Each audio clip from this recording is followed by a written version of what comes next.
네, 토론에 앞서서 소개 못해드린 분, 우리 허영 칠구님 인사 좀 드리십시오. 네, 허영 칠구입니다. 반갑습니다. 드립니다.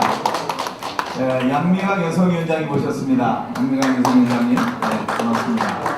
서진희 청년위원장님 모셨습니다. 네, 반갑습니다. 드립니다. 우리 문팔리 고모님도 오셨습니다. 네, 반갑습니다. 드립니다. 선거제도 개혁이 얼마나 중요한지 우리 당 우리 정동영 대표께서 일부를 다 진행을 해 버리셨습니다. 그래서 저는 발제자와 토론자만 소개하고 마이크를 좌장이신 최경환 최고위원께서 위원으로 넘기도록 하겠습니다. 오늘 발제자 토론자 소개해 드리도록 하겠습니다. 먼저 오늘 토론의 발제를 맡은 현 비례민주주의연대 공동대표로 활동하고 계시는 최태우 한림국제대학원 교수님 오셨습니다. 반갑습니다. 다음은 토론자이신 현재 지식협동조합 좋은나라 운영위원장으로 활동하고 계시는 최영찬 서울대 교수님 참석하셨습니다. 반갑습니다. 역시 토론자이신 이대근 경향신문 논설주간님 참석하셨습니다. 반갑습니다. 역시 토론자이신 하승수 비례민주주의연대 공동대표님 참석하셨습니다. 반갑습니다. 저희 역할은 여기까지 하고 지금부터 본격적인 2부 토론이 시작되도록 하겠습니다. 감사합니다. 예, 진행하겠습니다. 여기 앞으로 나와주십시오. 의원님 많이 가셨으니까 앞자리 좀 채워주시고 공부하는 시간입니다. 네, 앞에 빈자리로 좀 채워주십시오. 네, 프로에 계신 분들 빈자리로 좀 채워주십시오.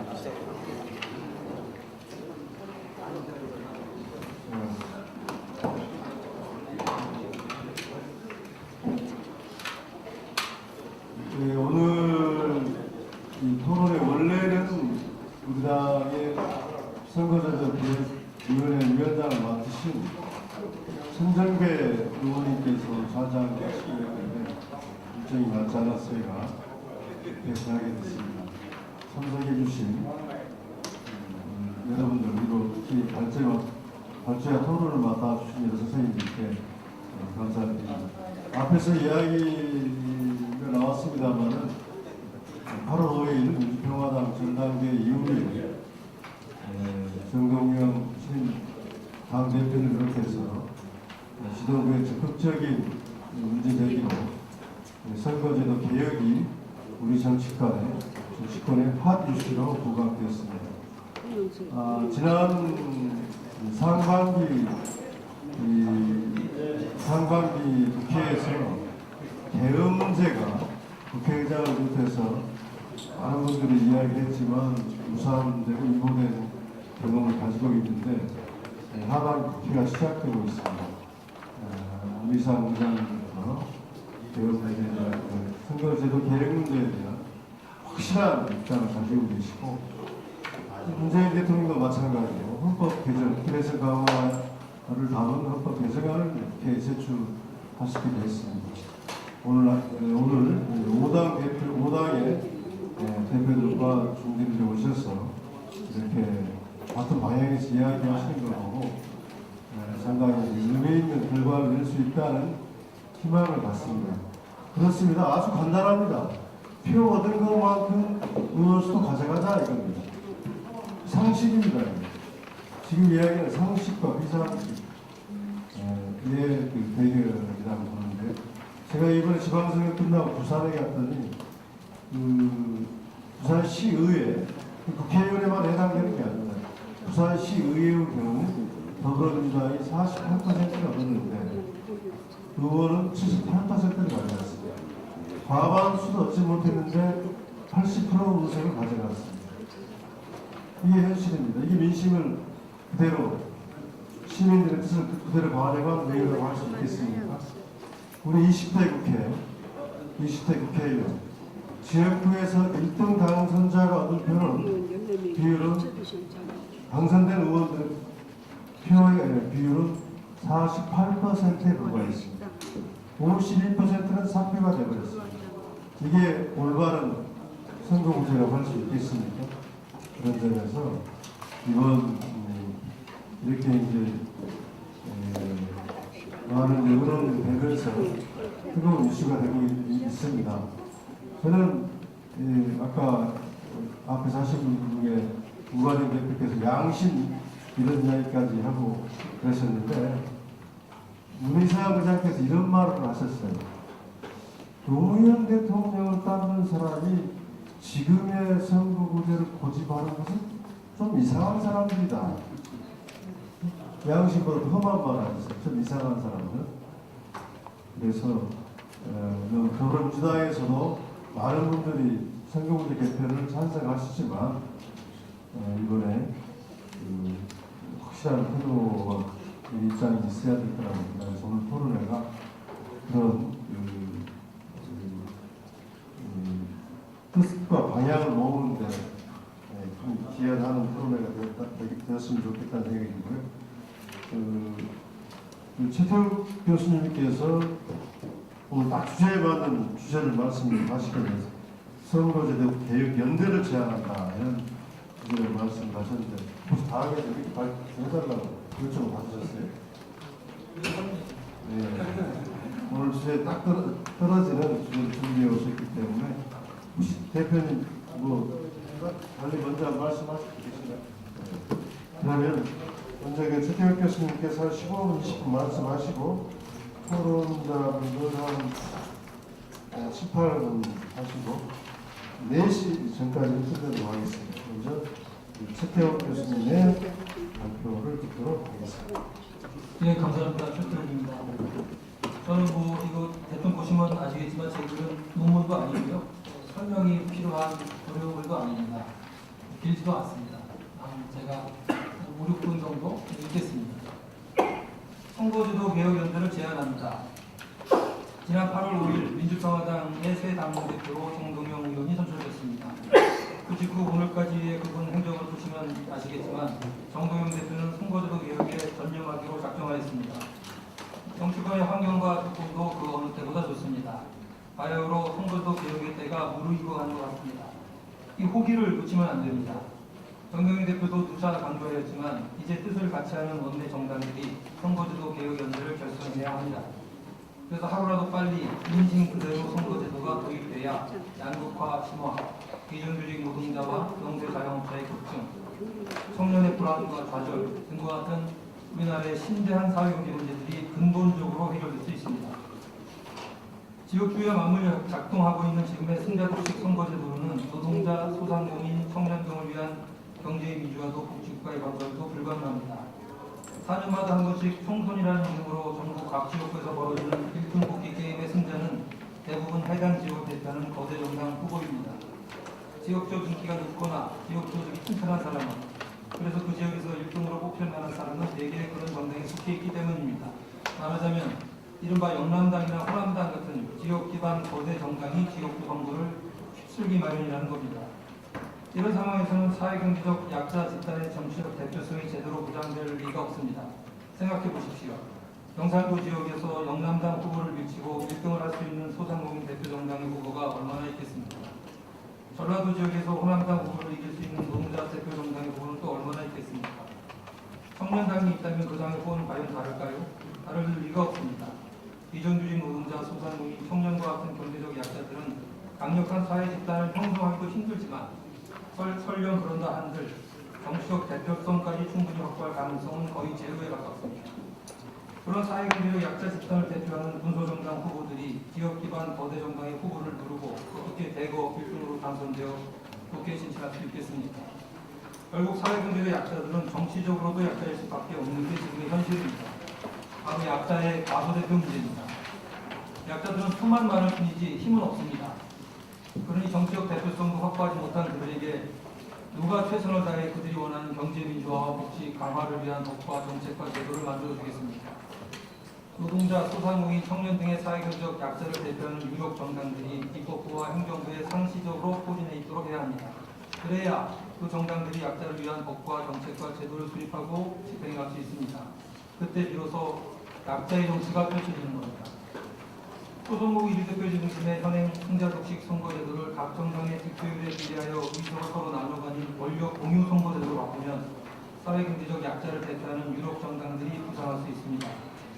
지금의 소선거구제를 명실상부한 비례대표제로 바꾼다고 생각해 보십시오. 즉, 각 정당에게 전국 득표수에 비례하여 국회의석을 배분하는 경우를 상정해 보자는 겁니다. 이건 1등에게 몰아주는 게임이 아닙니다. 각자 얻은 만큼 서로 나눠가는 게임입니다. 그 경우 예를 들어 전국에 퍼져 있는 700만 소상공인과 그 가족들이 전체 표의 10% 정도를 못 모아내겠습니까? 그 표를 한 정당이 모아주면 국회의석 300석의 10%에 해당하는 30석짜리 유력 정당을 당당하게 만들어낼 수 있습니다. 사표라는 게 없지 않습니까? 비정규직 노동자나 청년도 마찬가지입니다. 모아준 족족에 해당하는 만큼 자신들의 일하는 대표 정당의 의석수가 늘어납니다. 선거제도만 고치면 상당한 정치력을 발휘할 수 있는 소상공인 대표 정당, 비정규직 대표 정당, 청년 대표 정당 등이 들어서면서 사회경제적 약자의 삶이 확 달라질 수 있습니다. 선거제도 개혁은 정말 먹고 사는 문제인 겁니다. 세계에서 약자들 살기가 가장 좋은 나라, 경제민주화가 가장 잘 된 나라, 세계 최고의 복지국가는 예외 없이 비례대표제 국가입니다. 바로 독일, 네덜란드, 벨기에, 오스트리아, 스웨덴, 덴마크, 노르웨이, 핀란드 같은 나라들 말입니다. 이들 나라에는 약자를 대표하는 유력한 정당들이 여러 존재합니다. 비례대표제 덕분입니다. 1인 1표 원칙은 민주주의의 기본이지 않습니까? 그런데 동서북음 어느 나라에서나 구성원의 압도적 다수는 사회경제적 약자들입니다. 그러니 득표율에 따라 의석을 배분하는 비례대표제 국가에서는 당연히 약자 대표 정당들이 강자 대표 정당들보다 표를 월등히 많이 얻고 따라서 의석수가 훨씬 많습니다. 비례대표제 국회의 사회경제적 약자는 정치적으로는 강자입니다. 이것이 선거제도를 붙이면 약자들의 먹고 사는 문제가 확 달라지는 핵심 이유입니다. 지금이 선거제도 개혁의 최적기입니다. 사실 그동안 수많은 개인과 집단이 선거제도 개혁을 주장했습니다. 그럼에도 그에 찬동하는 사람들의 소와 세는 지속적으로 중대해 왔습니다. 그럼에도 불구하고 개혁 작업엔 유의미한 진전이 없었습니다. 무엇보다 현 선거제도의 수혜자들인 이른바 양대 정당의 대다수 의원들이 반대했기 때문입니다. 그런데 언제부턴가 그 반대 세력 내부에도 변화가 있기 시작했습니다. 약자를 위한 포용의 정치를 빨리 작동하지 않으면 사회 해체의 위기가 닥쳐오리라는 걸 심히 걱정하는 분들이 그 안에서도 늘어나고 있습니다. 또는 지금의 선거제도가 이젠 더 이상 자기 정당이나 자기 세력에게 유리하지 않다고 판단하여 생각을 바꾸는 분들도 있습니다. 아무튼 양대 정당은 서서히 변해왔고 지금 그 정도가 상당한 수준에 이르렀습니다. 2012년 대선 정부에서 당시 문재인 후보는 번역별 비례대표제로의 개혁을 공약으로 내세웠습니다. 그리고 그가 새정치민주연합 당대표였던 2015년 8월에는 번역별 소선거구 비례대표 연동제의 도입이 당론으로 채택됐습니다. 그 번역별 연동제의 도입은 2017년 대선 때도 그의 공약이었습니다. 적어도 공식적으로는 비례대표제 국가로의 정한이 청와대와 집권 민주당의 목표입니다. 문희상 국회의장도 취임 일성으로 선거제도 개혁의 중요성을 얘기했습니다. 선거제도 개편이 따르지 않는 개헌은 의미가 없다고까지 말하며 국민은 득표수에 비례하는 원칙, 즉 연동형 비례대표제에 동의한다는 점을 특별히 강조했습니다. 이는 문재인 대통령이 입당한 발표한 입장과 정확히 일치하는 내용입니다. 2017년 5월 대통령이 당선된 직후 그는 5당 원내대표들과의 우찬 자리에서 국회가 진정한 대변기구로 거듭날 수 있도록 선거제도가 개혁된다면 분권형 대통령제가 아니라 의원 내각제로의 개헌도 가능하다고 말한 바 있습니다. 국회가 비례성 높은 선거제를 도입한다면 대통령이 자신도 지금의 대통령 중심제를 의회 중심제로 전환하는 것에 찬성하겠다는 뜻을 분명하게 밝힌 겁니다. 그는 그 후에도 여러 차례에 걸쳐 이와 동일한 입장을 피력했습니다. 저를 비롯한 많은 사람들이 문 대통령의 입장을 충분히 이해하고 그의 뜻에 전적으로 동의하고 있습니다. 사실 지금의 국회는 민의를 제대로 대변하고 있다고 보기 어렵습니다.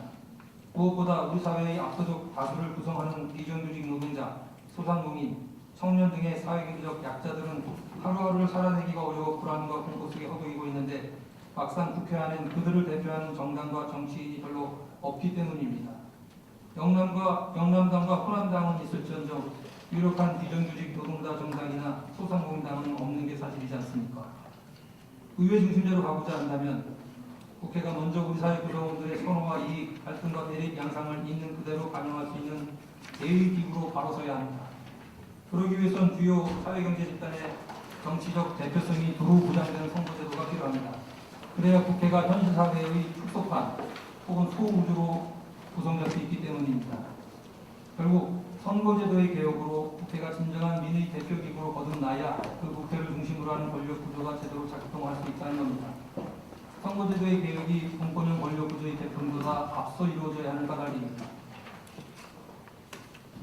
자유한국당 내에서도 최근 이 점을 강조하고 있는 분들이 늘고 있습니다. 지방선거 이전처럼 선거제도 개혁에는 무조건 반대하고 오직 권력구조 개혁만을 고집하는 분들은 줄고 있습니다. 개중에는 심지어 비례성의 원칙이 지켜지는 선거제도가 자유한국당의 미래에도 유리하다고 주장하는 분들도 더러 있습니다. 김병준 비대위원장은 과거 노무현 정부에서 일할 때 어느 누구보다도 가장 열성적으로 선거제도 개혁을 주창했던 분이기도 합니다. 저는 정동영 대표가 민주평화당은 선거제도의 개혁에 당의 사활을 걸겠다고 한 말에 뜨거운 박수를 보냅니다. 저는 개인적으로 민주평화당이 실력 있는 중도 진보 정당으로 발전해 가길 바랍니다. 진보적 자유주의 정당이 되길 바랍니다.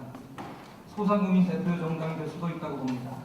말하자면 단순히 지역을 기반으로 하는 정당이 아니라 사회경제 집단을 기반으로 하는 이념정당, 정책정당, 전국정당이 되어야 한다고 보는 겁니다. 그러자면 당연히 당 고유의 이념과 가치 그리고 정책 기조를 분명하게 정립해야 합니다. 그래서 당이 대표하는 시민과 사회경제 집단의 선호와 이익을 굳건히 지켜내야 합니다. 그럼으로써 유능하고 유력한 수권 정당으로 커나가야 합니다. 하지만 수권 정당을 목표로 한다고 해서 민주평화당이 독과점 능력을 갖춘 거대 정당을 지향하라는 건 결코 아닙니다. 저는 민주평화당이 경제민주화와 복지국가 건설이 시대정신이라는 것에 동의하는 좌우편 동지정당들과의 연대와 협력을 통해 집권하기를 바랍니다. 대한민국이 세계 최고 수준의 복지국가가 될 때까지 복지국가 연정의 장기 집권을 공모하라는 겁니다. 민주평화당과 현재 긴밀한 협조 관계를 맺고 있는 정의당도 지금 제가 말한 것과 비슷한 바람을 갖고 있으리라고 믿습니다. 해석하기도 수많은 사람이 존경에 맞지 않는 노래 찬양은 조금 먼저 하늘나라로 갔지만 선거제도 개혁을 성취하여 실력 있는 약자 대표 정당을 만들고 싶어 했던 그의 숭고한 뜻은 남아있는 동지들이 이어받아야 합니다. 그 점에서도 평화와 정의의 모임은 지속해 가야 할 겁니다. 바른미래당도 선거제도 개혁에 관한 결정에 있어 민주평화당이나 정의당과 다르지 않을 겁니다. 그 당의 미래 역시 선거제도의 개혁에 달려있기 때문입니다. 이제 선거제도 개혁이 사활을 걸고 있는 정당들이 중심이 되어 선거제도 개혁 연대를 끌어나갈 것을 제안합니다. 그래서 2020년 총선은 새 선거제도로 치를 수 있기를 기원합니다. 물론 민주평화당이 이미 주도적으로 제안한 바 있는 개혁 입법 연대 역시 가동돼야 할 겁니다. 바른미래당까지 합류하면 180석 이상을 확보할 수 있어 그 내용만 올바르다고 한다면 문재인 정부 주도의 개혁 입법 작업엔 별다른 어려움이 없을 겁니다. 그러나 거기엔 전제가 있어야 합니다. 청와대와 집권 민주당이 선거제도 개혁 작업에도 적극적으로 참여해줘야 한다는 겁니다. 한간에는 6.13 지방선거 후 선거제도 개혁에 미온적이거나 심지어는 반대하는 민주당 의원이 늘어났다는 소문이 돌고 있습니다. 2020년 총선이 지금의 선거제도를 유지한 채 2018년 지선처럼 치러진다면 민주당이 국회를 완벽하게 장악할 수 있기 때문이라는 겁니다. 이 소문이 만약에 사실이라면, 그래서 민주당이 선거제도 개혁에 소극적이거나 부정적인 태도를 취한다면 개혁 입법연대는 전혀 작동하지 않을 겁니다. 민주평화당, 정의당, 바른미래당 등 바로 연대에서 이탈할 것입니다. 개혁 입법연대의 개혁 목표 가운데 가장 중요한 하나는 바로 선거제도의 개혁이지 않습니까? 선거제도 개혁 없는 개혁 입법연대는 존재하지 않습니다. 개혁 입법연대는 곧 선거제도 개혁연대입니다. 그러나 이 전제가 행여 민주당의 판단착오로 무시되거나 정시되고 만다면 민주평화당, 정의당, 바른미래당 등은 별도의 선거제도 개혁연대를 꾸려야 할 겁니다. 거기엔 자유한국당도 합류할 수 있고 민주당의 개혁파 의원들도 개별 차원에서 참여할 수 있을 겁니다. 그 경우 국회는 그 선거제도 개혁연대 중심으로 돌아가지 않겠습니까? 개헌은 선거제도 개혁 이후에 추진할 일입니다. 뭐니뭐니 해도 개헌의 핵심은 권력구조 개편입니다. 그런데 문재인 대통령과 문희상 국회의장이 정확히 지적했듯 선거제도 개혁 없는 권력구조 개편은 무의미하거나 헛되거나 심지어는 계약이 될 공산이 농후합니다. 먼저 선거제도를 개혁하여 국회를 진정한 민의 대변기구로 거듭나게 합시다. 그리고 그 새로운 국회가 주도하여 민의가 충분히 반영되는 개헌안이 나올 수 있도록 합시다. 그러기 위해선 시간도 상당히 필요합니다. 국민적 공감대 형성 없이 헌법을 새로 쓸 수는 없는 노릇이지 않습니까? 이상입니다.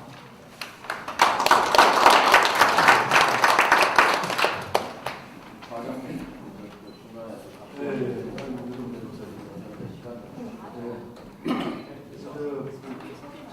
조배숙 대표님 오셨습니다. 대표님. 토론 세 분 듣고 잠깐 먼저 토론할 기회 드리겠습니다. 지금 세 분 먼저 토론 듣고. 그렇습니다. 저는 옆방에서 이 사법농단에도 토론회를 제가 주최해서 정치련, 인변, 참여해 준 각각 의원들을 같이 하고 있습니다. 그래서 발표까지 들고 왔는데 제가 그래서 이렇게만 인사드리고 갈게요. 저는 우리가 반드시 서세호 교수님이 네, 감사합니다. 최태호 교수님께서 선거제도 개혁이 정치개혁의 과제이지만 우리 특히 사회 경제 약자들의 삶을 얼마나 크게 변화시킬 수 있는가 이런 부분으로 정리를 해주셨습니다. 이 부분은 아주 중요한 부분인 것 같습니다.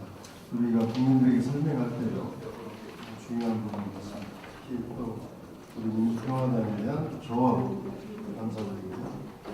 개헌과 선거제도 개혁의 우선순위들로 잘 정리해 주셨습니다. 그러면 최영찬 교수님, 이대근 논설부관님, 하승수 대표님 순서대로 10분 이내에서 토론을 부탁드리겠습니다. 먼저 최영찬 교수님.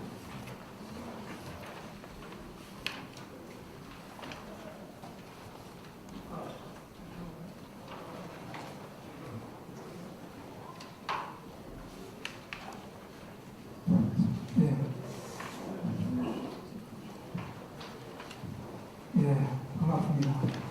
이 선거제도 문제는 뭐 아까 이게 정동영 대표님께서 말씀하셨듯이 10년 넘게 저희가 뭐 이야기를 해왔고요.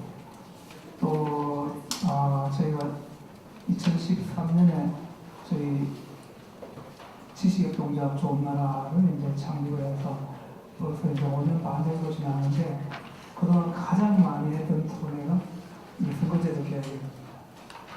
그래서 너무나 많은 얘기를 그동안 많이 했고 왜 해야 되는지 가능성이나 방향에 대해서 이거 그동안 워낙 많이 했으니까 오늘 여기 토론 오신 분들도 다 한 번쯤은 그 자리에 다 했고 지난번에는 우리 이 자리에 계신 분 중에서 우리 이대근 논설위원님 외에 아니시거든요. 한겨레에서 오셨는데 그리고 신문사도 저희들이 언론사도 굉장히 많이 그동안 관심 많이 보여왔습니다. 그래서 아마 우리 최태호 교수님께서 그러한 방식이나 내용에 대해서 구체적인 말씀하시기보다는 이제는 우리가 직접적으로 행동에 나서야 될 테다 이런 말씀을 하시는 것 같고 국회에 계신 정당들에게 이렇게 당부의 말씀 내지는 또 경고의 말씀을 드린 것 같습니다. 우리나라를 위해서라고 하셨는데 저는 제가 통일을 위해서 이거 해야 된다고 생각을 합니다. 저희가 2013년도에 조합 창립하고 얼마 안 돼서 자유베를린 대학에서 우리가 토론을 한 적이 있습니다. 당시에 독일 통일에 기초를 하셨던 자유베를린 대학의 통일연구소의 교수님 같이 참여를 하셨고 그분이 독일의 정당이 우리가 주요 정당들이 기민당, 사민당인데 정권이 교체되더라도 변함없이 같은 인물이 계속해서 통일 정책을 그 정당들이 추진하도록 했던 그런 분들이 계셨습니다. 정말 우리 같은 어림도 없는 일이겠죠. 독일은 그야말로 정당을 구분하고 연정을 하면서 통일 정책에서만큼은 한 번도 바뀐 적이 없습니다. 오히려 사민당보다 기민당이 더 많이 추진하는 것도 있었어요. 그 이유가 그분이 말씀하신 게 통일을 하려면 주변 국가들이 이 통일을 얻어야 되는데 굉장히 쉽지 않은 일들이죠. 우리 지금 진행되는 상황을 보세요. 만약에 이번 정부에서 만약에 해내지 못한다면 또 그렇게 될 가능성은 상당히 높은데 그럼 다음 정부에 들어와서 다른 정당이 지금까지 진행된 걸 다 무기로 돌리는 그런 일들이 우리가 한두 번 일어나는 거 아닙니다. 선거 때만 되면은 뭐 우리가 늘 있죠. 폭풍이라는 얘기를 하고 그리고 서로 다른 정당들이 어떨 때는 북한하고 협조를 해야 된다고 얘기하고 대화를 오게 된다고 어떤 정당은 북하고는 언제든지 논의할 수 없다는 그런 자세로 선거에 이용해 왔었습니다. 그런데 지금 같은 평화 기조가 사실 불안합니다. 저는. 지금 우리 주변국들도 다 지금 이제 여기에 대해서 굉장히 서로의 이해관계에 따라서 나서고 있고 우리 정당들도 그러합니다. 근데 독일은 그렇지 않았다는 것입니다. 주변국들이 다 독일의 통일을 원했고 독일의 통일이 유럽에 이익이 된다는 걸 서로가 지원했는데 그거 외에는 수십 년 동안 독일 그 당시 서독이 조성되기 전에 그 정권이 바뀌면서 늘 독일은 우리가 해야 됩니다. 정당을 불문하고 하는 그런 기조를 유지해 왔다는 겁니다. 그것이 그렇게 지속됐었던 이유는 바로 독일식 연정제입니다. 그것은 독일식 선거제도가 그렇게 여러 정당들이 연합을 하지 않으면 안 되는 그런 제도를 만들었던 것입니다. 여기는 어떻습니까? 선거가 전쟁터입니다. 합의하기 힘든 분위기죠. 그래서 저희가 2013년 12월 11일 날 합의제 민주주의를 내걸고 선거제도 개혁 토론을 했는데 당시에 오신 분들이 오늘 오신 분들하고 많은 차이가 있는데 그때 오신 분들도 있고 오늘 안 오신 분들도 있는데 우리 정동영 대표님 그 당시에 당시 민주당 상임고문으로 우리 참여하셨습니다. 토론에 참여하셨습니다. 그리고 박주민 현 민주당 의원이 당시는 변호사로서 참여하셨고 오희룡 지사가 그때 토론에 참여했습니다. 심상정 정의당 의원도 토론에 참여했습니다. 축사를 하신 분이 그 당시에 안승수 의원이 당선되지 얼마 안 돼서 와서 축사를 하고 당시 민주당의 대표 김한길 의원께서 축사를 하셨습니다. 그 이후에 굉장히 많은 가운데 토론을 하면서 가깝게는 우리 6월달에 우리 군사적 부모와 같이 저희 지식의 동작에 같이 토론을 했고 그 한 달 전에는 저희가 또 이러한 토론을 지식적 협동조합에서 토론을 했습니다. 그런데 그렇게 오랫동안 토론을 많이 해왔는데 늘 보면은 주요 정당인 우리 민주당과 또 한국당은 자기 편요에 의해서 엄청나게 참여하고 엄청나게 반대하고 이런 일을 저희가 많이 봤습니다. 그때는 정말 민주당 개혁식 우리가 5년 전에는 계속해서 이 제도를 원했고 그래서 계속 저희들하고 당대표까지 오셔서 격려하고 이렇게 하셨는데 지금 아시다시피 오늘 한국당의 원내대표가 오셨습니다. 참 많이 바뀐 것 같아요. 이제는 정말 이 문제가 정당의 문제가 아니라 우리나라의 문제고 우리 국민의 문제고 우리 통일의 문제고 우리 경제의 문제라는 것을 인식했으면 좋겠습니다. 지금 동희상 의장님께서나 지난번 정치현 의장님께서도 선거제도 개혁을 늘 말씀하셨습니다. 이번에야말로 정말 이루어졌으면 좋겠습니다. 2015년 선거안에서 당시 2016년 국회의원 선거를 앞두고 당시 연도명 비례대표를 제안하셨습니다. 선관위 개혁위원회에서 그 당시 지역과 비례대표 연동 그리고 그 당시에 국회의원 정수를 늘리는 것에 대해서 제안을 했는데 어떻게 됐습니까? 당시에 국회의원들이 찬성을 좀 하지 않았고 과반수를 얻지 못했기 때문에 그 당시에는 이 제안이 그냥 문제로 사라지고 아직까지 우리는 그 당시 제도를 벗어나지 못하고 있습니다. 그래서 이제 저도 이제 우리 최태욱 교수님 말씀대로 저희가 더 이상 이제 토론으로 시간을 보내는 것이 아니라 이제는 정말 행동으로 나서야 됩니다. 그리고 이 자리에 계신 국회의원들 계시고 안 계신 분들 계시지만 각 정당들이 정말 다시 한번 생각하셔가지고 이 일은 하루속히 올해가 가기 전에 이루어내서 그리고 그걸 바탕으로 우리가 통일을 이루어내고 또 정당 간의 협력을 바탕으로 더 이상 우리 경제가 더 이상 나라로 가는 일도 살아내고 또 우리 국민들이 피곤한 삶을 좀 해결하는 방향으로 갔으면 좋겠습니다. 감사합니다.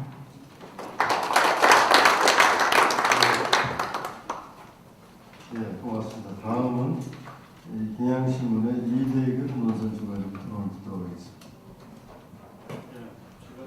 자리를 옮겨서 논설주하는 간부도 좀 고문을 했습니다. 예.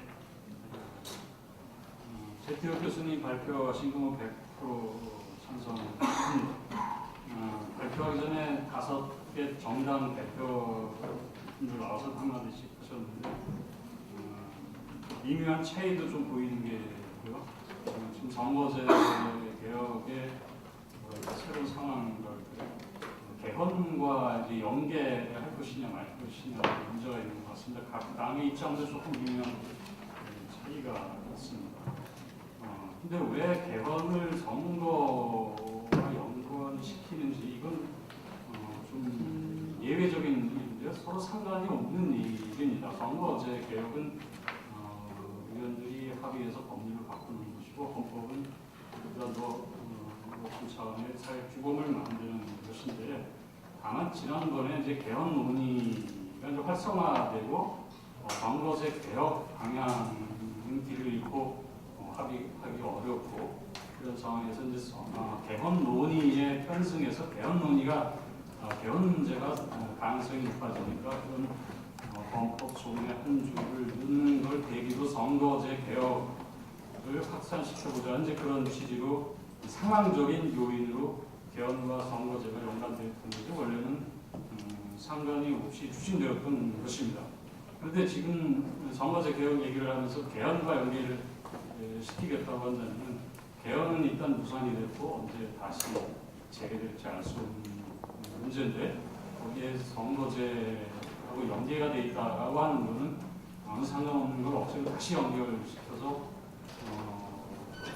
선거제를 다시 소극적으로 선거제 문제도 소극적인 태도 뒤로 미루겠다는 상당히 의심스러운 태도로 볼 수도 있습니다. 물론 이제 긍정적인 의미로 개헌을 다시 살려서 개헌과 선거제를 동시에 이뤄내겠다는 취지로 받아들일 수도 있지만 현실적으로 당장 급하고 지금 해야 될 것과 필요하지만 지금 당장 급하지 않은 것을 분명히 좀 나누어서 선택과 집중을 해야지 선거제 개혁이 가능하지 않을까 싶습니다. 그래서 개헌 문제하고 자꾸 연관시키려는 것은 오늘 시점에서 완전히 차단을 하고 선거제 개혁을 통해서 정치 개혁을 이루어내고 그 정치 개혁을 통해서 사회경제적 문제를 해결을 하고 그렇게 변화한 것들이 헌법에 나중에 반영이 되는 그런 식으로 하는 게 순서가 맞는 것이지 헌법을 먼저 만들어서 문자로 좋은 글자를 만들어서 그거를 억지로 만들어내는 것이 세상을 바꾸는 것이 아니다. 서로 세상을 바꿀 수 있는 한 바꿔놓고 그것을 공고하고 지속적으로 안정적으로 되도록 헌법 조문화하는 이런 단계로 넘어가야 되지 않나 생각이 됩니다. 그래서 지금 민주당의 태도가 조금 민주당이 어떻게 하냐 가장 중요한 관건인데 민주당의 태도가 좀 애매합니다. 지금 당내 경선 중인데 새 후보가 모두 비례대표제 공약도 하고 당론이기도 하니까 부정은 못하면서 개헌과 연계된 문제다라고 하는 겁니다. 그게 무슨 말이 참 애매해요. 개헌과 연계됐으니 개헌이 되기 전까지 선거제를 안 하겠다는 얘기인지 다시 개헌을 살려서 선거제와 개헌 문제를 동시에 하겠다는 얘기지 뭐 구자 얘기는 아닌 것 같고요. 하여튼 알아들을 수 없는 말로 해서 지금 살짝 이 문제를 넘긴 것 같은데요. 당 대표가 선출이 되면은 이 질문, 선거제 개혁과 헌법의 관계를 어떻게 설정할 것인지에 관한 질문을 피할 수 없을 것이고 선거제 개혁을 피하기 위해서 개헌 문제가 해결되지 않은 선거제도 다룰 수 없다라고 한다면 자기 부정이 되는 것이다. 상당히 이거 도덕적 문제가 되는 겁니다. 민주당은 상당히 도덕적인 정당이라고 믿고 있기 때문에 정치 개혁에서도 부패하고 자기 논리를 부정하고 도덕적 입장도 훼손하는 일을 과감히 할 것인가에 대해서는 좀 뭐를 해야 될 것 같습니다. 좀 더 지켜봐야 될 것 같습니다. 민주당이 이렇게 어정쩡한 상황에서 가장 중요한 것은 다른 정당들이 민주당이 약속한 것, 대통령이 약속한 것을 지켜야 되고 그 지켜야 될 때고 지키는 게 옳고 모두가 지킬 준비가 되어 있다는 것을 확인하고 압박을 하면서 동참하도록 그렇게 이끌어내는 것이 굉장히 중요하다고 생각을 합니다. 지금 그러지 않아도 문재인 정부가 이제 지방선거 끝나고 나서 한반도 평화문제도 조합국면에 들어오고 사회경제 이슈가 이제 국가경제 지지율 하락하고 또 개혁, 사회경제개혁 후퇴에 대한 이제 비판도 나오고 있습니다. 이런 마당에 정치개혁 후퇴를 하겠다고 한다면 민주당이 비난받는 소지가 상당히 많아지게 됩니다. 전반적인 집권 세력이 전반적으로 1년이 지나서 후퇴로 간다라는 걸 소수 야당들이 연대해서 막겠다라고 한다면은 좋은 구도라고 생각이 됩니다. 기득권 거대 정당 대 소수 정당의 대결, 소수 정당의 불리한 구도가 아니라고 생각이 됩니다. 특활비 폐지도 오늘 거대 두 정당 합의로 다시 취소하는 방향으로 가는데 그 소수당이 명분과 국민들의 뜻을 받들어서 의견을 모은 결과 양당을 포기하게 한 힘이 있는 겁니다. 거대 양당과 소수당이 있는데 소수당이 결코 불리하지 않다. 소수당이 올바른 방향으로 연대를 하면 거대 정당이 가는 잘못된 길을 분명히 나갈 수 있고 특히 민주당의 역주행과 자기 부정에 대해서는 상당히 민주당의 아픈 결과를 가져오기 때문에 충분히 연대할 힘이 생길 수 있다 생각을 합니다. 그리고 개헌과의 연계 문제뿐만 아니라 개헌과 선거제를 연계할 게 아니라 최대 교수님이 말씀하셨지만 개헌 입법 연대와 선거제를 연계를 해야 된다. 선거제를 개혁하지 않으면 개혁 입법 연대도 막교환이죠. 그래서 두 개의 개혁을 동시에 하는 방향으로 양자택일의 연계가 아니기 때문에 소수정당들이 연대를 해서 개혁 입법도 이루어내고 선거 개혁도 동시에 이루어내고 바람직하자면은 정치개혁 전반으로 확산시켜서 지금 불합리한 조항들, 독소 조항들이 많은 선거법의 다른 조항들과 정당법, 정치자금법도 다 같이 바꾸는 그런 계기를 좀 만들어야 되지 않나 생각을 합니다. 그런데 선거 개혁을 하기 위해서는 두 가지 과제가 있습니다. 다당제를 시민들이 정말 좋아하나 하는 거고요. 의원 정수를 늘리는 걸 정말 좋아하나 하는 겁니다. 이 고개를 어떻게 넘어갈 것인가 하는데 다당제는 지금 어쨌든 뭐 제도화된 건 아니지만 다당제로 짧은 기간 동안 다당제 경험한 일반 시민들의 평가는 안 좋은 겁니다. 레귤 정치하에 다당제였기 때문에 싸우는 정당의 숫자만 들렸지 이거 아예 양당제로 가면은 둘이 싸우니까 5명, 6명이 싸우는 것보다 낫지 않느냐라는 지금 인식이 있습니다. 그런데 다당제를 하겠다고 연동형 비례대표제 이렇게 주장만 한다면은 싸우는 정당의 수를 공고하게 늘리겠다는 것이냐 이런 부정적 인식이 남아있을 수가 있습니다. 그렇기 때문에 선거제 개혁을 통한 다당제가 지금의 다당제와 어떻게 다를 것인지를 뚜렷한 비전을 보여줘야 되고 선거제 개혁 과정을 통해서 소수정당들이 연대하면서 다당제가 이런 연대를 통해서 정치 개혁 변화를 이뤄낼 수 있다는 믿음과 신뢰를 줘야지 나중에 연동의 비례대표 되는 그 나중에 우리 잘할 테니까 지금은 못해도 나중에 잘할 것이라는 이런 어음난발로는 지지를 받아내지 못할 것이다. 선거개혁 연대 과정 자체를 통해서 다당제가 정치개혁 그리고 사회 변화에 상당한 비전을 가질 수 있구나라는 믿음을 줘야 된다고 생각을 합니다. 의원 정수 문제도 마찬가지입니다. 의원 정수 국회가 지난 19대도 그랬고요.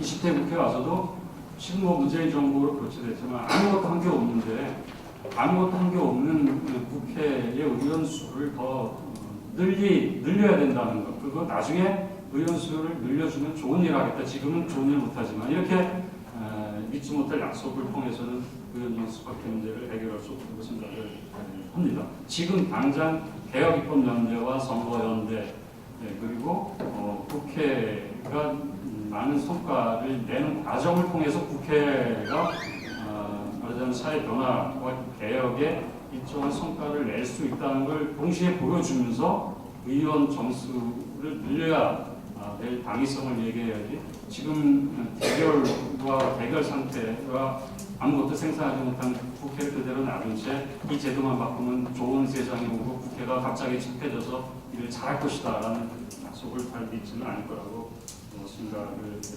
근데 어쨌든 지금 이런 그 여당도 야당도 선거제 개혁을 하는 게 좋은지 아닌지 헌법하고 연계하는 게 좋은지 아닌지 개혁입법연대하고 어떻게 엮일지가 지금 애매하고 불확실하고 2020년 총선이 지금 여당 지지율이 하락하는데 이게 지지율 하락이 계속돼서 다시 야당이 살아날 건지 아니면 이게 도착할 건지 여러 가지 불확실성이 남아있고 이런 과제가 말하자면 애매한 이 상태 누가 특별히 여기서 기득권을 갖고 있지 않고 여기서 특별히 손해볼 것 같지 않은 이 상태가 사실은 개혁 연대를 만들고 정치 개혁을 하고 선거제를 바꿀 수 있는 계기 아닐까 생각됩니다. 그래서 18일 날 대통령 5당이 만났을 때 선거제 개혁을 통해서 정치권 뭔가 변화를 할 수 있다 보여주는 계기가 됐습니다.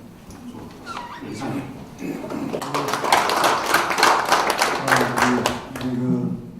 돌아보면 중요한 이야기를 말씀해 주셨습니다. 지난 지방선거 전에 이런 일이 있었어요. 그 지방의회 기초의회 선거구 대표를 하는데 민주당과 한국당이 앞장서서 기존의 4인 3인 선거구제를 전부 쪼개가지고 2인 선거구제로 돌려버리는 서울시의회 같은 경우 그것을 민주당 의원들만 모여서 통과시켜버리는 그런 일이 있었는데 이대근 노선고문님이 말씀하신 지금 민주당이 자기 부정 상태에 있고 또 도덕적 비난받을 상태에 있다 이렇게 말씀하셨는데 이 선거구제를 하게 되면은 근데 정치권은 자기가 앞에서는 자기 부정을 너무 쉽게 하고 이런 걸 봤습니다. 그런 점에서 우리가 국민적으로 어떻게 이렇게 세우느냐 하는 것도 아주 중요하다고 생각합니다. 마지막으로 우리 하성수 대표님께서 토론해 주시겠습니다. 네, 미래민주주의연대 공동대표를 맡고 나섰습니다. 저는 오늘 발제하신 최태욱 교수님하고 같이 활동을 하고 있기 때문에 사실상 같은 생각이고 또 정동영 대표님께서 이런 자리 마련하시고 선거제도 개혁을 정말 정치권에도 한 이슈로 만들고 계시는 것에 대해서도 감사하다는 말씀부터 좀 드리고 싶습니다. 저는 세 가지 점에 대해서 그냥 말씀을 드리려고 하는데요. 사실 선거제도 개혁이 우리나라만의 고민이 아니기 때문에 지금 세계적인 동향이 어떤지 첫 번째로 말씀드리고 두 번째로 계속 나왔던 얘기가 여당이 민주당의 모호한 태도에 대해서 말씀하시는데 거기에 대해서도 제가 좀 제 견해를 말씀드리고 그리고 세 번째로 오늘 발제문에서도 제안해 주신 선거제도 개혁 연대를 어떻게 했으면 좋겠는지에 대해서 말씀을 드리고자 합니다. 먼저 세계적으로 이 선거제도 개혁이라는 게 우리나라만의 한 이슈가 아닙니다.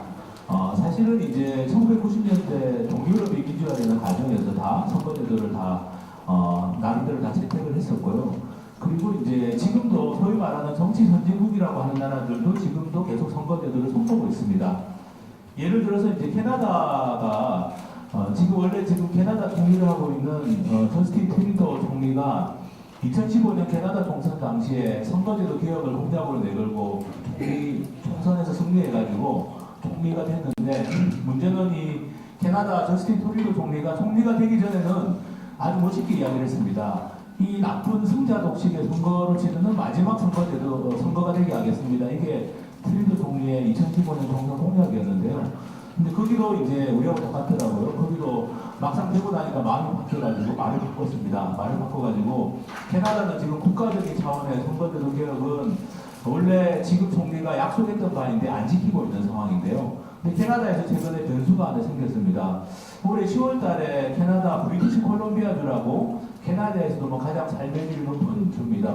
밴쿠버가 있는 브리티시 콜롬비아주에서 올해 10월 11월에 주민투표가 예정되어 있는데요. 주민투표 주제가 뭐냐 하면은 캐나다는 지금 연방의회나 이 주의회가 전부 다 이 승자 독식의 소선거구제인데 이 승자 독식의 선거제도를 비례대표제로 바꿀 건지 말 건지를 가지고 올해 10월 11월에 캐나다 브리티시 콜롬비아주에서 주민투표를 하기로 지금 되어 있습니다. 확정이 되어 있고요. 투표 운동에 들어가는 단계입니다. 아마도 제가 보기에는 통과될 가능성이 높습니다. 그리고 지금 투표의 질문이 두 가지인데요. 하나는 승자 독식의 소선거구제가 좋으냐, 비례대표제가 좋으냐. 그다음 두 번째 질문은 비례대표제의 구체적인 방식을 세 가지를 제시하고 세 가지 중에 하나를 택해보도록 하는 그런 방식으로 이제 캐나다 브리티시 콜롬비아주가 지금 주기투표를 할 예정입니다.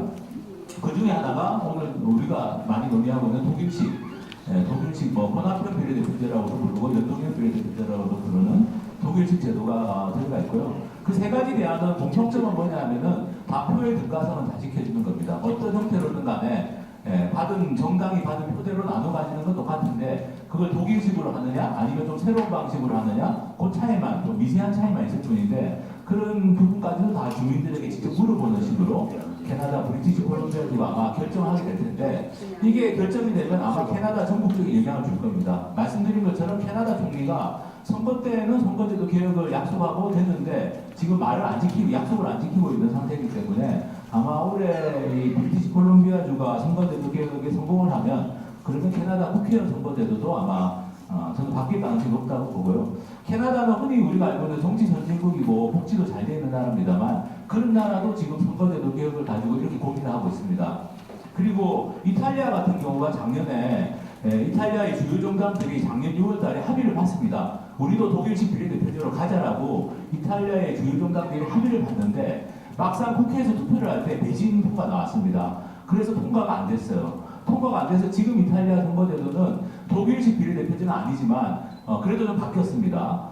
지역구에서 36%를 뽑고 비례대표로 64%를 뽑는 우리나라가 하고 있는 병립형이라고 부리는 따로 국밥이긴 한데 근데 우리하고 다른 점은 비례대표 숫자가 훨씬 많습니다. 비례대표가 64%고 비례대표 의석이 지역구는 34%밖에 안 됩니다.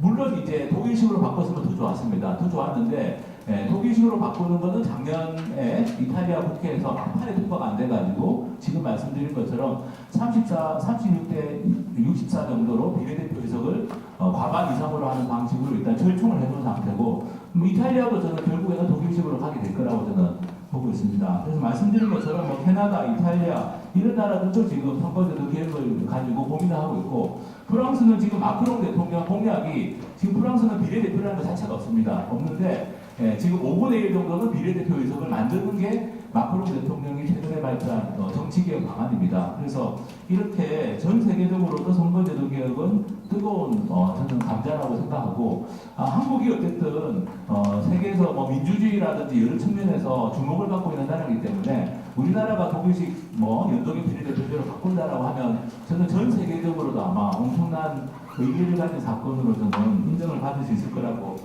생각을 합니다. 두 번째로 이제 현재 여당이 민주당 저도 대표 경선 과정에서 민주당의 그 세 분의 대표 후보들이 말씀하시는 걸 유심히 보고 있는데요. 아까 이대건 논설고문님 말씀하신 것처럼 정말 의외로 개헌하고 연관해서 이야기를 하시는 거 보고 저도 깜짝 놀랐습니다. 왜냐하면은 그동안 민주당 입장은 이게 꼭 개헌하고 선거제도 개혁이 연관돼야 된다는 게 아니었고 문제는 뭐냐면 또 민주당은 지방선거 이후에 개헌을 할 의지가 없다라고 분명히 이야기를 했습니다. 국회에서 20대 국회에서는 개헌을 추진하지 않겠다라는 게 저도 여러 가지 경로를 통해서 들은 민주당 쪽의 의사인데 그런데 지금에 와가지고 이걸 개헌하고 선거제도 개혁을 연관시키자는 건 결국 하지 말자는 이야기하고 똑같은 해석을 해보면 그럴 수밖에 없는 거죠. 개헌을 할 생각이 없는데 선거제도 개혁은 개헌하고 같이 돼야 된다라고 이야기하는 것은 결국 선거제도 개혁을 하지 말자라는 이야기와 똑같은 이야기입니다. 그래서 저도 이 여당 대표 경선을 보면서 매우 우려를 하고 있는데 다만 이제 저는 여당하고 대통령이 같은 입장일 거라고 생각하지 않습니다. 제 개인적으로는 제가 이제 올해 3월달에 대통령이 개헌안 발의할 때 제가 그걸 만드는 자문기구에서도 참여를 했었습니다. 국민헌법자문특별위원회라는 대통령 자문기구에서도 참여를 했었는데 마지막에 저희가 보고서를 대통령에게 전달하는 자리가 있었습니다. 그 특위에서 만든 보고서를. 근데 그 자리에서 문재인 대통령께서 처음 꺼낸 이야기가 뭐냐 하면은 지금 선거제도 가지고 2020년 총선에서는 안 된다. 지금 대통령 선거 결선 투표제 없는 상태로 2022년 대통령 선거에서는 안 된다. 그러니까 바꿔야 된다. 이게 이제 대통령께서 그래도 자문기구가 만든 그 개헌안을 받아들고 첫 번째 한 말씀이 바로 그 말씀이셨습니다. 저는 그런 점에서는 문재인 대통령께서는 최소한 선거제도 개혁을 해야 된다라는 저는 헌법 개정안에서 뭐 권력 구조와 관련해서는 본인의 주장이 굉장히 강하시지만 어쨌든 선거제도 개혁 하나는 해야 된다라는 저는 확고한 생각은 있다라고 저는 아직까지는 믿고 있습니다. 그래서 여당의 입장과 대통령의 입장이 좀 다를 수 있다고 보고 그렇다면은 현 단계에서는 대통령이 공약도 했고 또 대통령은 뭐 잘 아시는 것처럼 본인의 약속을 지켜야 된다라는 생각은 확실하게 있는 분이기 때문에 여당인 민주당에서 지금 의지가 많이 약하다면 결국 대통령에게 본인의 공약을 지키도록 역할을 요청하는 것이 저는 좀 필요하지 않겠나라고 좀 생각을 해보는 편입니다. 그리고 그 과정에서 결국에는 이 대통령이나 또 여당의 좀 약해진 의지를 움직이려면 결국에는 중요한 게 민주평화당이나 정의당, 바른미래당의 역할이 저는 중요하다고 보고 특히 이제 민주평화당에서 지금 먼저 이렇게 적극적으로 나서주시는 게 현재 상황을 좀 돌파해서 이 선거제도 개혁을 이뤄낼 때에는 결국에는 민주평화당 역할이 저도 굉장히 중요하다라고 재택 교수님 발제하시는 의견에 동의합니다. 그러면 마지막으로 이제 그러면 이 제안하신 결국 이제 이게 되려면 어쨌든 정치권 안팎의 연대가 만들어져야 됩니다. 외국의 사례를 봐도 그렇고 우리나라도 마찬가지고 아까 제가 캐나다 말씀드렸지만 캐나다도 지금 정치권 안팎의 광범위한 연대가 만들어져 있습니다. 그 차원에서 지금 다양한 방식으로 연방에서 안 되면 줄을 뚫고 줄을 뚫으면 또 다른 줄을 뚫고 이런 식으로 지금 선거제도 개혁 운동을 하고 있는데 그래서 이제 말씀하신 선거제도 개혁 연대와 관련해가지고 제 생각을 마지막으로 말씀드리면 어쨌든 저는 만드는 게 중요한 것 같습니다. 일단 의지가 있는 데들부터라도 먼저 만드는 게 중요하다. 말씀드린 것처럼 이 여당의 의지가 약하고 그래도 대통령은 좀 의지가 있다고 했을 때 대통령은 국정 운영을 하려면 또 야당의 협조 없이는 불가능한 것이기 때문에 그렇다면 일단 의지가 있는 정당들끼리라도 선거제도 개혁 연대를 일단 시작하는 게 저는 중요하다고 봅니다. 그리고 그 개혁 연대가 아직까지는 좀 미적미적하고 있는 거대 정당들을 끌어내는 게 저는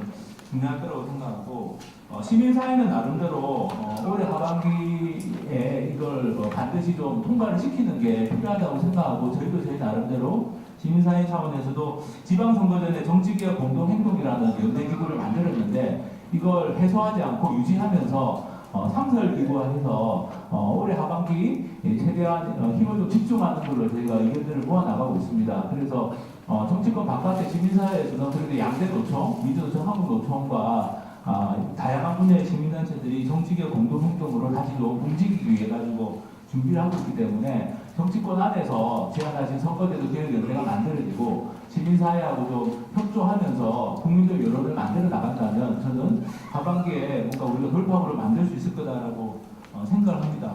그리고 사실은 저희가 활동하면서 가장 어려운 점이 그 말씀하신 것처럼 의석 문제가 있습니다. 의석수를 확대해야 됩니다.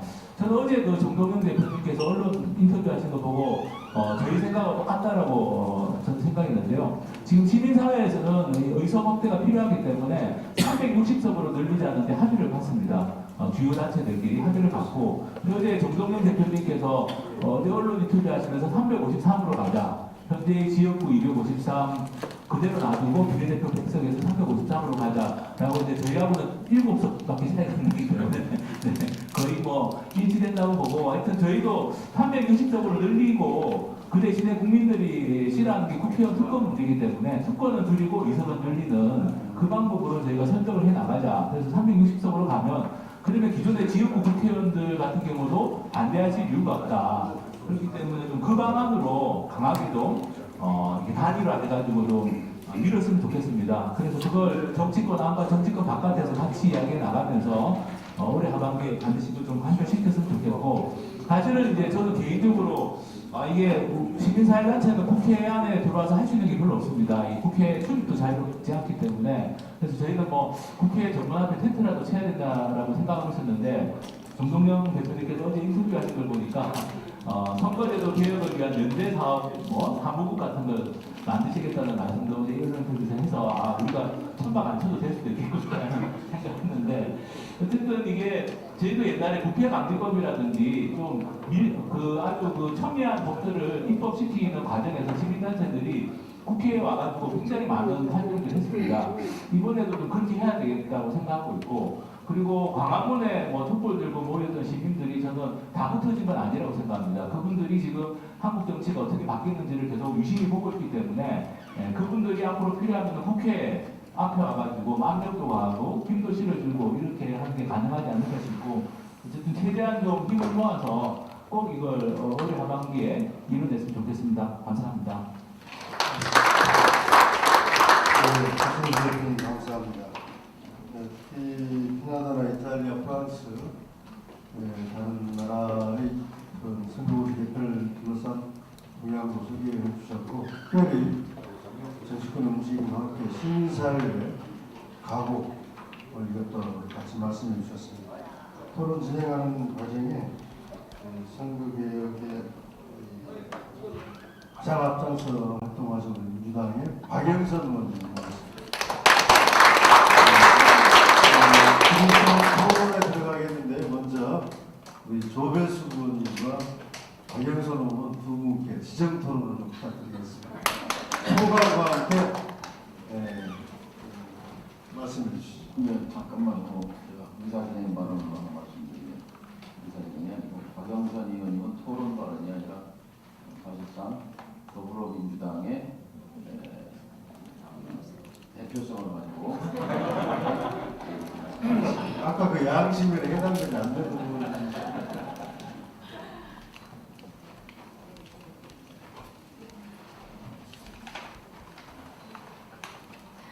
네,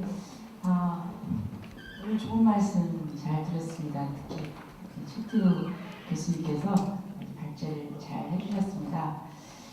아까 이제 이대근 고문님께서 정치권이 공약을 내걸었다가 자꾸 말을 바꾸느냐, 역주행이다, 자기 부정이다 했는데 그런 게 좀 한두 가지 아닌 것 같습니다. 우선 좀 여기 더민주당 계신데 좀 흉을 보자면 그 방송법 그 개정안 있지 않습니까? 사장 추천위원회에서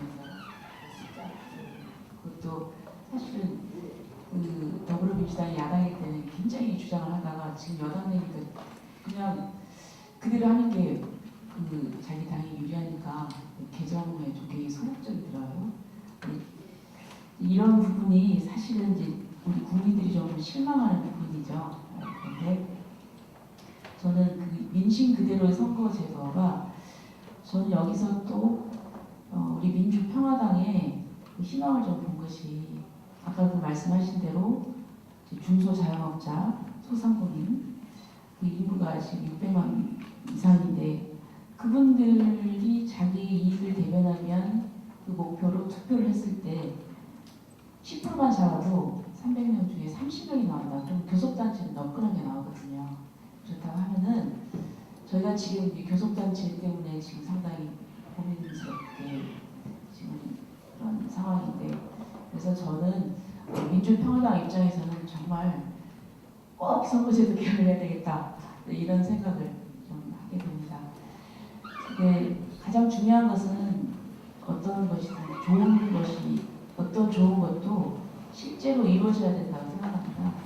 그런데 정말 여러 가지 복잡한 이해관계가 있었고 그것에 따라서 이것이 좌절되기도 했는데 그런데 조금은 좀 정치 환경이 바뀔 것 같습니다. 이제 그 거대 양당들도 거대 그 양대 정당들도 아까 말씀하셨듯이 특활비 문제도 결국 이제 폐지 쪽으로 돌아가고 이런 부분이 그래서 조금은 저희도 기대를 가져보고요. 하반기에 계속 우리 어떤 명분과 또 국민 전체의 복리를 위한 이런 그 가치를 가지고 얘기를 한다면 꼭 이뤄낼 수 있겠다 이런 생각을 하고 또 여기 박영선 민주당은 계시지만 저는 민주당 내에서 이런 선거제도 개혁에 대해서 강력하게 주장하실 분으로 생각을 합니다. 네, 감사합니다.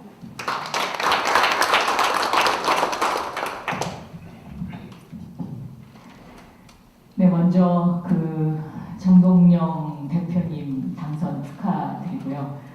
제가 이 자리에 와보니까 옛날에 낯익은 얼굴들이 많이 계셔서 굉장히 반갑습니다.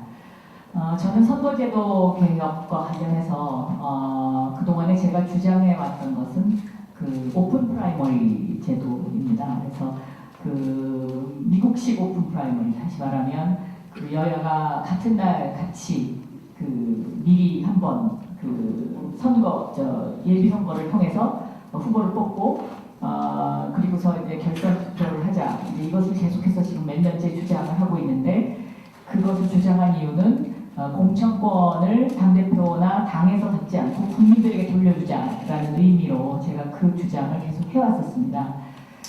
지금 여기 오늘 그 논의가 되고 있는 다당제 민주주의와 선거제도의 개혁에 있어서 보면 이 연동형 비례대표제, 이 연동형 비례대표제를 주로 이제 독일 방식을 통해서 논의를 주로 많이 하고 계신 줄로 제가 그렇게 알고 있고, 또 더불어민주당에서도 이 독일 방식의 연동형 비례대표제에 대해서 상당히 많이 관심이 있고 또 많은 의견 접근이 이루어진 상태이죠. 그러니까 이 독일형 연동형 비례대표제는 다 아시겠지만 독일이 그 히틀러의 나치즘이 다시 반복되지 않도록 과반 의석을 확보하지 못하도록 하는 그러한 어떤 그 기준 원칙에 의해서 만들어진 제도라는 점에서 보면 우리나라 실정과 비교해 봤을 때는 이것이 꼭 맞냐라는 어떤 그런 그 의문점이 생기는 것도 사실이지만, 그러나 또 모든 제도라는 것이 다 장단점이 있기 때문에 저는 이 연동형 비례대표제가 갖고 있는 장점 중에 소수의 의견을 존중한다라는 그 부분에 있어서는 저희가 반드시 좀 받아들일 필요가 있다라는 생각을 하고 있습니다. 독일식 연동형 비례대표제를 이제 그 좀 자세히 들여다보면 실질적으로 어떠한 한 도, 그러니까 우리로 치면 경상도면 경상도, 또 뭐 호남이면 호남, 어떤 지역구에서 100% 그 지역의 지역구 의원이 한 당으로 완전히 다 당선이 돼버리면 그 지역에 배정된 비례대표는 그 당, 그러니까 일당한테는 단 한 석도 돌아가지 않는 굉장히 복잡한 계산 구조를 가지고 있더라고요. 근데 그런 의미에서 보면 우리나라가 이것을 좀 더 이렇게 좀 정치하게 다듬어서 연동형 비례대표제를 도입한다고 했을 때 지금까지 뿌리 깊게 박혀있던 어떤 지역주의의 극복이라든가, 또 아니면 그 소수의 어떤 그 소수 의견을 존중해주는 그런 사회로의 다양성을 발전시킨다는 점에서 저는 굉장히 좋은 제도다라고 생각을 하고 있습니다. 그리고 조금 전에 정동영 대표님께서도 말씀이 저한테 있으셨습니다마는 2015년도에 선관위가 200명, 100명으로 하는 그 비례대표제의 확대 방안을 한번 제출한 바 있고요. 그 당시에 제가 정개특위 위원이었고 저희는 그 안에 사실상 그 당시에 찬성을 했었습니다. 근데 그 당시에 이제 그것을 반대하던 사람들이 지금의 자유한국당이었었죠. 그러니까 사실은 지금 자유한국당에게 이것을 다시 또 질문을 하면 어떤 대답을 할지는 잘 모르겠습니다만은 조배석 그 대표님께서 지금 지적하셨듯이 선거제도라든가 이러한 어떤 그 모든 법이 각 당이 처해 있는 유불리를 떠나서 선진 대한민국으로 가는 방법이 과연 무엇이냐, 여기에 초점을 맞춰서 우리가 제도를 개혁하고 논의를 한다면 정치를 한 단계 업그레이드 시키고 정치를 선진화시킬 수 있지 않을까 그렇게 생각합니다. 그래서 오늘 이 논의가 어떤 앞으로의 그 선거제도 개혁에 커다란 주춧돌이 됐으면 하는 그런 바람을 가지고 있습니다. 축하드립니다. 감사합니다. 감사합니다. 지금부터 참석자들과의 토론이 있겠는데요. 그 질문 할 때는 소속과 성함을 말씀해 주시고 짧게 자기 주장 혹은 발제자나 토론자에게 질문을 한 내용이 있으면 지명해서 말씀을 해주시기 바랍니다. 준비해 주시고요. 제가 먼저 하나 이대근 고문께 좀 여쭤보겠습니다. 하승수 대표님도 선거대책연대를 좀 의지가 있는 부분부터 만들어가자, 시작하자 이렇게 이야기를 했는데 아까 정동영 대표님 말씀하셨지만 선거제도 개혁은 룰을 만드는 거기 때문에 어느 당도 빠져서는 안 됩니다. 누가 게임에 와서 나 못하겠다 들어넣어버리면 다른 당 할 수가 없어요. 그런 현실이거든요. 근데 그런 걸 감안할 때 이대근 고문님께서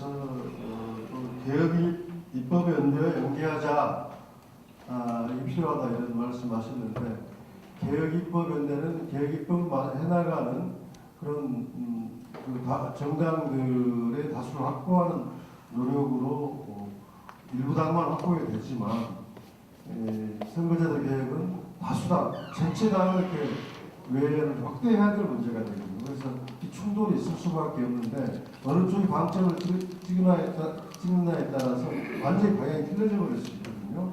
그런 점에 대해서 어떻게 해야 하는 방법을 가지고 있는지 이들의 부분을 여쭤보겠습니다. 예, 또 하시겠습니다. 예, 이따 또 질문 있으신 분, 말씀해 주시죠. 마이크를 켜시고요. 네, 저는 헌법개정운동본부에서 한 지난 1년 동안 시민단체에서 활동을 하고 있습니다. 제가 성함이 박춘님입니다. 지금 의원 수를 늘린다는 그 부분에 대해서 가장 저도 적극적으로 지금 찬성을 하고 있는 입장이고요. 그 부분에서 저는 지금 정동영 의원님께서 얘기하는 부분하고 약간 틀린 부분이 있습니다. 우리나라 국가의 3요소가 영토, 국가, 국민입니다. 그런데 지금 강원도, 충청도 이런 시골 쪽으로 가서 보면 물론 전라도 쪽도 그렇지만 3개 군, 4개 군이 합해서 겨우 국회의원이 한석입니다. 그러다 보니까 영토는 있는데 국민을 도외시하는 이런 국회가 되고 있다는 게 저의 판단입니다. 이런 부분에 있어서 국회의원 수가 비례대표 쪽으로 늘 게 아니라 지역 의원 수가 늘어나야 되지 않는가 이런 생각이 있고요. 과연 두 번째는 선거 제도를 통해서 권력 구조까지 바뀔 수 있는가. 우리나라가 그동안에 한 40여 년 동안 소선거 제도로 인해서 지금 권력형 대통령 중심제가 완전히 권력형으로 이렇게 변화되어 있는데 선거 제도만 통해 가지고 이런 권력 구조까지 바뀔 수 있는가 이런 부분이 굉장히 의문점이 있습니다. 네, 고맙습니다. 네,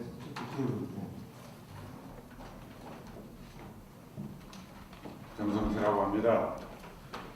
우선 연동형 비례대표제가 되게 되면 거대 양당의 밀실력이 상당히 방어가 될 수 있겠다. 이 점에서 저는 이제 굉장히 크게 찬동을 하고 있습니다. 그간 우리가 뭐 보수 정권 또 소위 개혁 정권 이렇게 하면서 다 이제 경험을 했지만 정권이 들어서면 야당일 때 목소리하고 완전히 달라져요. 그리고 결국은 밀실리하고 끝나고 그것이 과연 국민의 삶에 어떤 도움이 됐었는가. 그건 수치로 나타나고 있다. 양극화라고 하는 불평등이 심화되고 있고. 그래서 그러면 예를 들어서 다른 어떤 정당들이 생겼을 때 지역구에서 과연 민주당이나 평화당이나 또 자유당을 상대로 지역구에서 이겨낼 수 있는 정당이 될 수 있겠느냐. 현실적으로 어렵다는 얘기죠. 그러면은 이 소수 정당들의 개혁적 소수 정당들의 원내 진입을 넓혀서 이 거대 양당들의 밀실 야합을 줄이고 국민의 삶의 질을 높일 수 있는 이게 이제 소위 연동형 비례대표를 좀 늘리는 것이 타당하다. 다만 이 문제에 대해서 그런데 묘하게 이제 지역구석을 건들지 못하는 현실적인 문제 때문에 비례대표를 늘려야 되는데 이 문제는 민주당이 야당일 때에 상당히 그 진보적 식견을 가지고 있는 정치인들이 400몇십 석을 주장을 한 적이 있습니다. 근데 우리 지금 평화당 쪽에서는 그보다 한 100여 명이 줄어든 숫자예요. 이런 부분에 있어서 소위 그 진보적인 언론, 특히 오늘 지금 저 경향신문 120 계시고 또 진보적인 이런 시민단체 관계자들이 계십니다만 진보적 시민단체나 언론들이 민주당의 부도덕성에 대해서 좀 압박을 해야 됩니다. 그리고 국민들이 정말로 이 민주당이 부도덕하구나 이거를 알고 여론에 밀려서라도 민주당이 이 테이블에 나와서 적극적으로 나설 수 있도록 그것이 언론과 시민단체가 해야 될 역할이다. 저는 이렇게 봅니다. 부탁드리겠습니다. 예, 감사합니다. 네. 네. 안녕하십니까. 이쪽하고요, 저기하고 그세 분. 네. 간략하게 해주시죠. 예, 민주평화당 용인갑 지역위원장 이영욱입니다. 하성수 미래연대 공동대표님께 좀 질문 하나 드리고 싶은데요. 일단 그 시민연대에서 360석으로 늘리자는 말씀을 하셨고, 우리 정경영 우리 민주평화당 대표님께서는 100석 비례대표 늘리고 지역구 253석에 353석으로 하자. 근데 300석 예산을 가지고 진행을 하자고 말씀하셨어요. 뭐 특활비도 다 없앤다고 얘기하고요. 아마 그 굉장히 지금 하고 있는 그 의원님들 지금 진행하는 굉장히 불리한 요건을 많이 이제 마련하게 될 것 같은데, 시민단체에서도 300석 예산 가지고 360석을 만들자 그런 건지 그걸 알고 싶습니다. 자, 네, 맞습니다. 네.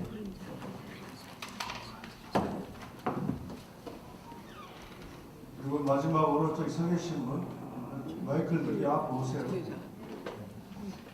저는요, 정치는 시작한 지는 한 40년이 됐는데요. 서초에서 살다 보니까 빛을 전혀 못 보고 있습니다. 성함이 어떻게 되시죠? 조순형입니다.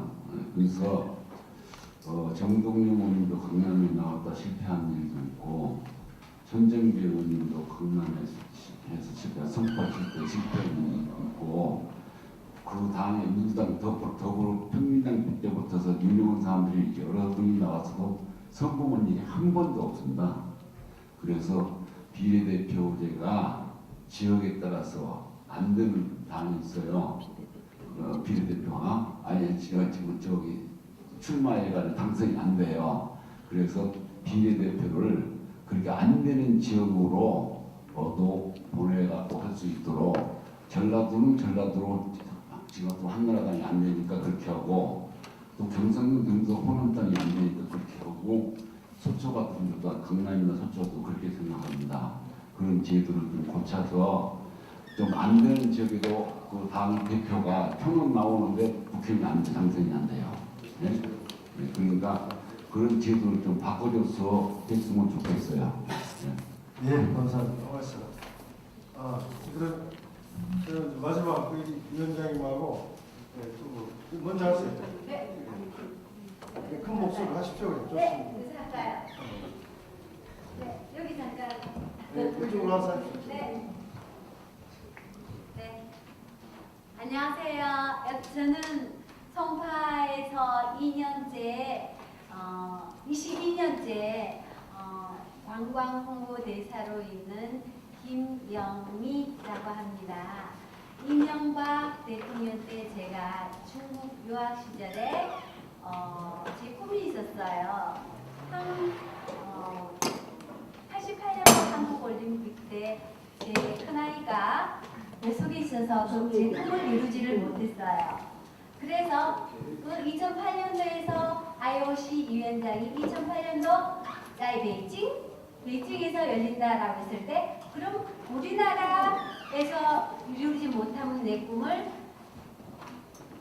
동네 나라 중국에 가서 이루자 해서 한국에서 4년의 중국어를 배우고 중국 유학을 가서 중국 해양대학과 칭다오 대학을 4년을 공부를 해서 한국 총영사관에서 뽑는 통역 번역가를 중에서 3명 중에 1명으로 오셔서 네. 오늘 주제에 맞는 신분들 자기 주장이면 짧게 좀 해주세요. 네. 그래서 저는 그 정동영 대표님의 제가 중국어 영어를 잘합니다. 그래서 중국어, 영어, 외국 사절들이 오고 가거나 이럴 때 제가 중국어, 영어로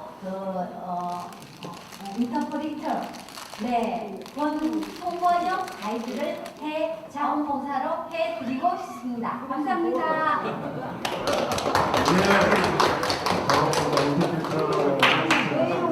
감사합니다. 자, 마지막으로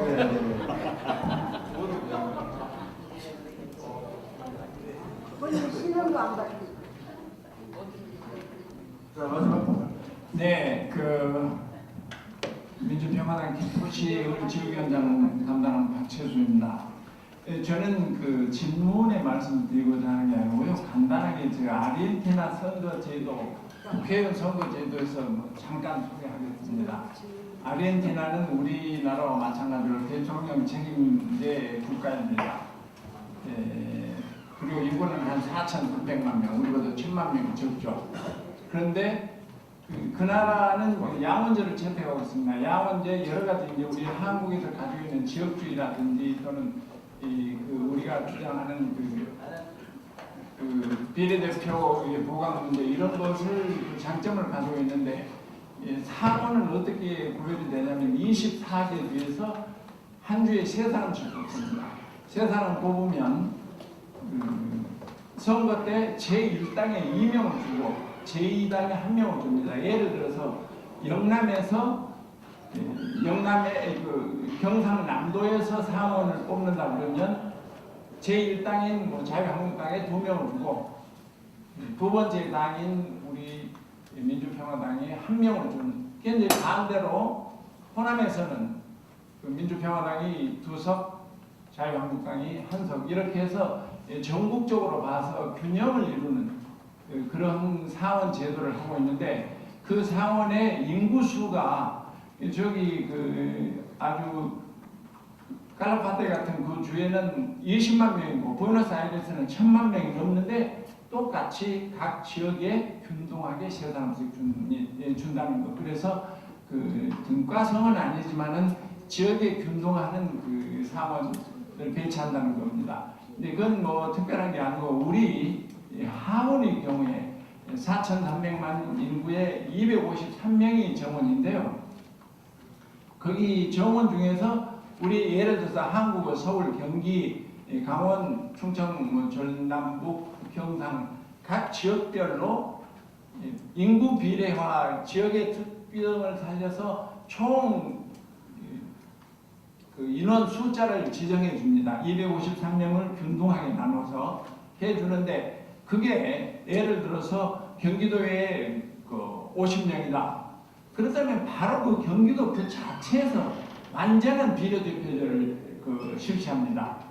예를 들어서 그 뭐 자유한국당, 더불어민주당, 민주평화당에서 그들이 그 주에서 그 지역에서 얻은 숫자만큼 비례로 해서 각 당에 배분한다 그런 말씀입니다. 그러니까 우리 지역구 위원하고는 영 다르게 우리가 가지고 있는 53명의 비례대표를 전국으로 실시한다는 거죠. 권역별로 경상남도, 전라남도, 뭐 서울, 경기. 그러니까 골고루 의사가 반영이 되고 또 그게 인구와 또는 지역과 그 산업의 편차 없이 그 골고루 배분된다. 그래서 전국의 하원은 우리가 출마하고자 하는 연동형 비례대표다. 이렇게 그 나라에서는 오래전에 그부터 1953년부터 그런 제도를 실시해서 하고 있습니다. 우리가 이번 선거제도 개혁을 할 때 다소 참고됐으면 하는 뜻으로 말씀드립니다. 네, 최 선생님 고맙습니다. 저기요, 시간이 제가 약속을 했으니까 여기까지 좀 질문을 좀 하도록 하겠습니다. 양해해 주십시오. 제가 질문했던 건 개혁연대와 개혁입법연대와 선거연대 충돌을 어떻게 할 거냐 하는 질문이 하나 있었고요. 지역구 수를 오히려 늘려야 된다 이런 질문이 있었고요. 선거구도가 권력구도까지 바꿀 수 있겠는가 하는 문제제기가 있었고요. 개혁적 소수정당의 원내지임 가능케해서 거대 양당의 멸시비하고 막을 수 있는 제도다.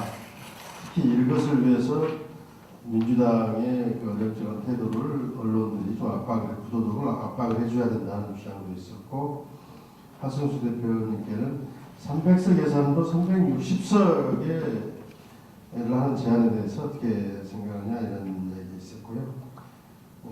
다 이런 제안들이 있었는데 이런 질문들에 대해서 우리 토론자와 발표자 토론자께서 답변 겸 마지막 정리 말씀까지 한 2, 3분씩 해주시는 것으로 하겠습니다. 어느 분부터 하시겠습니다. 네, 이제 최태욱 교수님부터. 예, 저는 지역구 의원수 늘리는 데에도 급하다는 얘기, 그것도 사실 그렇습니다. 계층 대표성도 부족하지만 지역구 대표성도 어떻게 보면 부족하죠, 사실. 지적하신 것처럼 엄청나게 넓은 지역에 단 한 사람 그런 것도 있어서. 지금 선거제도 개혁에 초점을 우리가 맞추고자 한다면 그냥 지금 있는 걸 유지하는 것도 사실은 쉽지 않을 것 같아서 전략상 일단은 지금 있는 253석 유지하는 거 이게 더 중요한 것 같고요. 그렇지만 아마 아까 어느 분도 말씀해 주셨지만 저 이대근 논설공원께서 말씀해 주셨던 다당제로 가는 이유, 의원수를 늘려야 하는 이유가 어느 정도라도 증명이 되기 위해서 지금 상황에서도 대의원 정당들이 좋은 수행을 능력을 보여줘야 된다. 근데 그렇게 돼서 만약에 선거제도 개혁이 조금씩 이루어지면 의원 정수 늘려가는 거는 저는 일단 360명, 그 외에 500명도 가능하다고 봅니다. 사실은 OECD 국가뿐만 아니라 전 세계 국가들 대충 평균적으로 보더라도 우리 옛날에 했던 얘기가 맞거든요. 10만 설량이다. 보통 국민 10만 명당 한 명이 의원수입니다. 그래서 이게 온다 우리가 5천만 잡으면 대충 500명 가야 되거든요. 근데 일단은 하여튼 360을 가고 그리고 비례성 보장된 선거제도 들어오면 그래서 수행 능력을 잘 보여주면 500명 가는 건 큰 문제가 아닐 것 같아서 이게 좀 길게 보고 가야 되는 거 아닌가.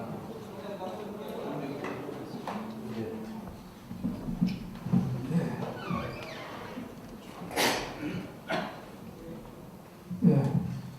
아마 질문하시는 분 중에 아마 이게 권력 구조 개혁까지 말씀드린 말씀 같은데 아까 이제 많은 전자분들이 말씀하셨듯이 실제로 같이 놓고 얘기를 하다 보니까 아무거나 안 되는 그런 일을 10년 안될 것 같습니다.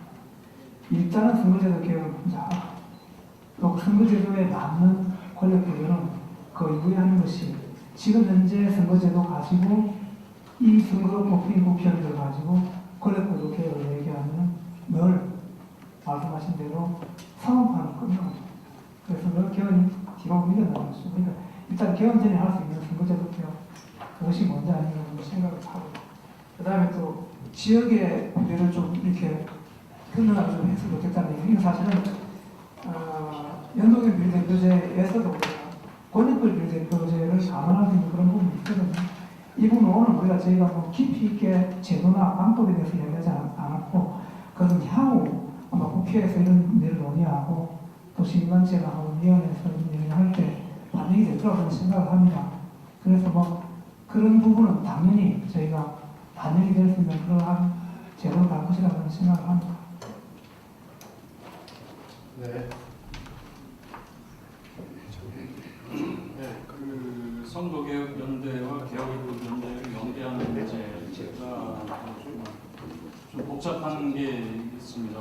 개혁한다는 게 다 좋은데 문제는 한국당의 문제를 어떻게 한쪽은 연대의 대상이고 한쪽은 대척의 대상이고 이렇게 충돌할 여지가 상당히 있습니다. 우선 선거개혁연대 선거제 개혁을 위해서 개혁입법 연대를 조건으로 두 당이든 세 당이든 하는 건 상당히 효과가 있을 것 같습니다. 소수 야당의 협력 없이 그것도 개혁적 야당의 협력 없이는 개혁입법이 안 될 것이기 때문에 그건 민주당에 대한 상당한 압력이 되고 선거제 개혁으로 이끄는 데 효과가 있을 거라고 생각을 합니다. 그런데 문제는 민주당이 개혁입법 연대를 한다고 했을 때 한국당을 배제하고 120석 되는 한국당과 등을 지고선 계속 국정 운영을 할 수 있냐는 난점이 있습니다. 그리고 선거개혁연대 하려면 한국당도 참여해야 되는 문제가 있어서 그렇다면 개혁입법의 개념에 따라서 좀 구별을 해야 되지 않을까 생각을 합니다. 한국당이 같이 참여해서 국회에서 다룰 수 있는 개혁 입법이 있을 거고요. 사안에 따라서는 한국당이 반대하지만 나머지 정당이 개혁할 수 있는 것이 있고, 물론 이제 개혁 방향에 따라서 각 다섯 당이 다 차이가 있을 수 있지만 한국당이 사안에 따라서 협력하고 반대하고 하는 건 불가피할 것이다. 개혁 사안에 따른 개혁에 동참을 하는 걸 조건으로 한국당도 선거에 참여하도록 하고 한 그런 사안별 연대라는 길을 열어줌으로써 한국당도 선거제 개혁에 동참할 여지가 있지 않을까 생각합니다.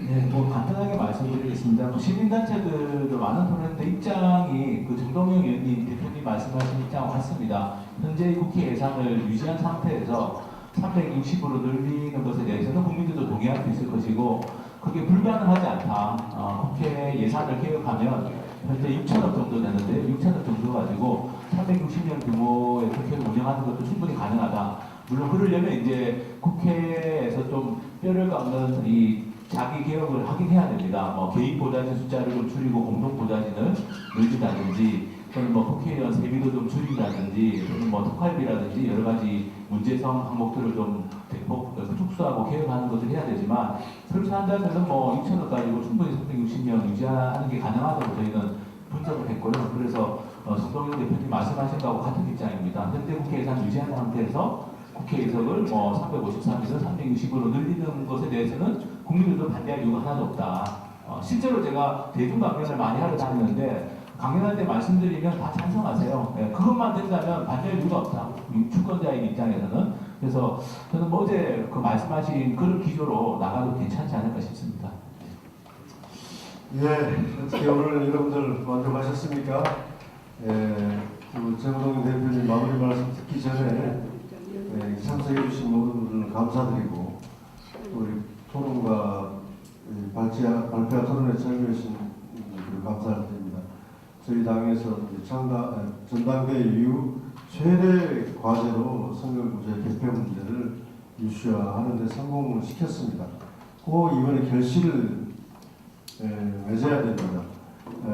우리 평화당이 이번 모든 협상에서 정동영 대표님 말씀을 강조하셨지만 이 선거개 개편을 제1순위로 내걸고 하반기 국회를 임하려고 합니다. 그런 점에서 앞으로 오늘 아까 제가 의견이 여러분들이 많으셨는데 우리 당내 기구가 만들어질 겁니다. 특별 기구가 아까 정동영 말씀하셨듯이 그 창구를 통해서 당원들도 또 시민들도 또 시민단체도 같이 소통할 수 있는 창구가 만들어지면서 또 그 동력으로 정치적인 그런 협상들이 또 진행될 수 있다고 생각합니다. 그런 점에서 많이 참여해 주시기 바라고, 마지막으로 마무리 말씀 정동영 대표님께 듣도록 하겠습니다. 네, 16일 날 12시에 청와대에서 5당 원내대표, 아까 오신 분들이죠. 홍영표 대표가 이제 들어가면 다 되는데, 문재인 대통령과 이제 가을 정기국회 앞두고 회동이 있는데, 그 자리가 굉장히 중요할 것 같아요.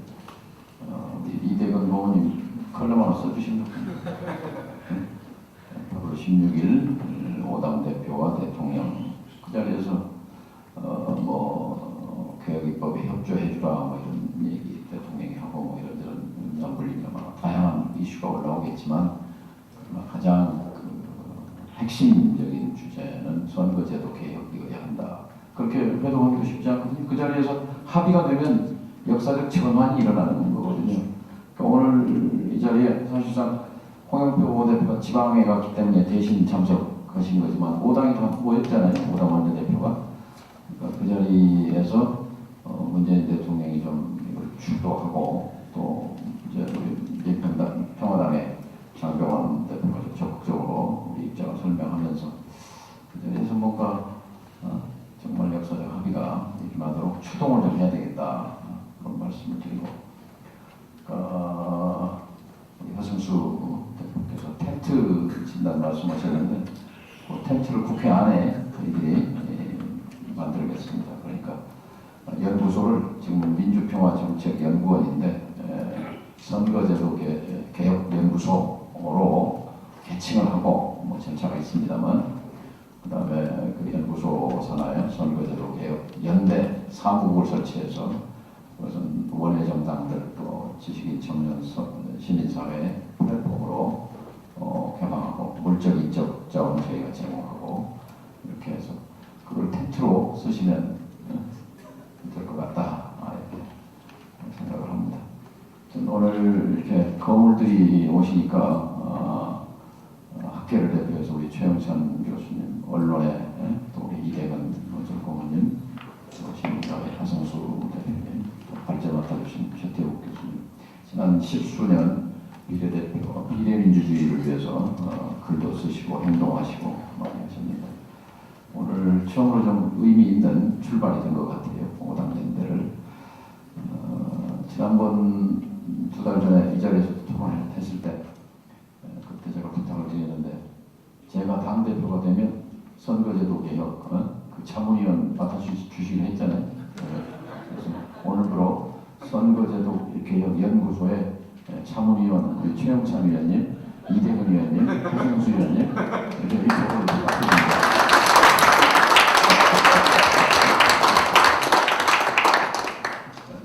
당직 발표는 당연히